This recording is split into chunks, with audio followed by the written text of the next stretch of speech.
Hello दोस्तों, स्वागत है आपका अपने चैनल तैयारी जीत में।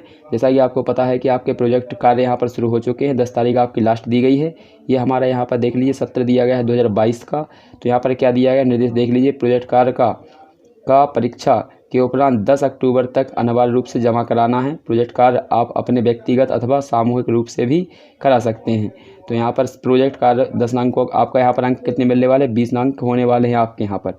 तो इसको देख लीजिए यहाँ पर कौन सा है आपका। यहाँ पर हम देखने वाले हैं कक्षा 6वीं के हिंदी का प्रोजेक्ट कार्य। तो इसमें क्वेश्चन कौन कौन से दिए गए हैं इसको देख लीजिए। अपने राज्य के स्वतंत्रता सेनानियों के विषय के बारे में एकत्र जानकारी करनी है और उनके योगदान का आपको लेख करना है। तो पहले क्वेश्चन का आप यहाँ पर आंसर देखने वाले हैं। इसके बाद दूसरा देखेंगे, अपने आसपास प्रचलित स्थानीय वाली भाषा में कोई 10 लोकोक्तियों के संग्रह कीजिए। यह भी बताइए उनका प्रयोग किन संदर्भों में किया जाता है।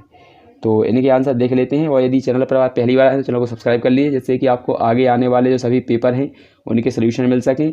यदि कोई डाउट है तो कमेंट में जाकर उसे भी पूछ लिया जाएगा आप। तो यहाँ पर देख लीजिए, पहला हमारे स्वतंत्रता जो सेनानी थे उनका नाम यहाँ पर लिखा हुआ है। तो पहले हमारे थे श्री यहाँ पर वीर नारायण सिंह। तो उनके बारे में हमें उल्लेख करना तो यहाँ पर दिया गया है। तो इसको अच्छे से पढ़ लीजिएगा। छत्तीसगढ़ के पहले स्वतंत्रता सेनानी के तौर पर जाने जाने वाले वीर नारायण सिंह का जन्म 1795 में हुआ था। 1857 में हुई क्रांति में उन्होंने अपना योगदान दिया था। इस क्रांति में उन्हें 10 दिसंबर 1857 में जय स्तंभ चौकी रायपुर में फांसी दे दी गई थी। नारायण सिंह को वीर की उपाधि ब्रिटिश सरकार द्वारा उनकी बहादुरी को देखते हुए दी गई थी। तो यहाँ से आज आप यहाँ से ऊपर से लिखना स्टार्ट करेंगे, यहाँ नीचे तक अच्छे से नोट डाउन कर लेंगे। ये आपको यहाँ पर ये हमारे पहले स्वतंत्रता सेनानी के बारे में यहाँ पर लिखा हुआ है।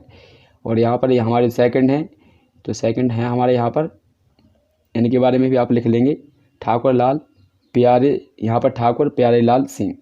तो यहाँ पर कोई 2 लिख रहे हैं हम सेनानी, वैसे तो बहुत से हैं पर 2 ही बहुत हैं, क्योंकि 10 नंबर में पूछा है तो इतने ही आपके दोनों ही आपका आंसर हो जाएगा। आप चाहें तो एक भी लिख सकते हैं। तो यहाँ पर आप लिख लेंगे अच्छे से। तो यहाँ से यहाँ तक आपका नोट डाउन हो जाएगा। इसके बाद अगला क्वेश्चन हमारे क्या दिया गया इसको देख लीजिए। तो अगला क्वेश्चन हमारे यहाँ पर दिया है, वो आपने अभी हाल पढ़ा था। अपने आसपास प्रचलित स्थानीय बोली में कोई 10 लोकोक्तियाँ लिखनी है और उनका संग्रह करना है और उसके बारे में बताना है कौन सी लोकोक्ति किसके लिए प्रयोग की जाती है। तो पहले देख लेंगे यहाँ पर स्थानीय भाषा में प्रचलित 10 लोकोक्तियाँ। पहला है लात के देवता बात माँ नहीं माना है। ठीक है, तो यहाँ पर इसका लिखेंगे धूर्त और दुष्ट व्यक्ति जब तक दंड नहीं मिलता तब तक नहीं सुधरते।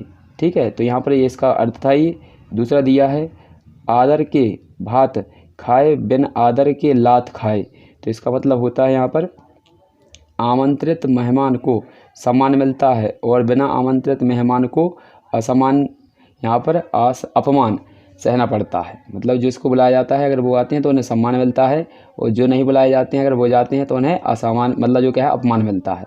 इसके बाद तीसरा और लोकोक्ति देख लेते हैं हमारी क्या दी गई है। आवन लगे बारात तब ओटन लगे कपास। तो इसका मतलब है आपका यहाँ पर कार्य के प्रारंभ होते तक व्यवस्था का ना हो पाना, यानी काम शुरू हो चुका है यहाँ पर व्यवस्था नहीं हो पाई है।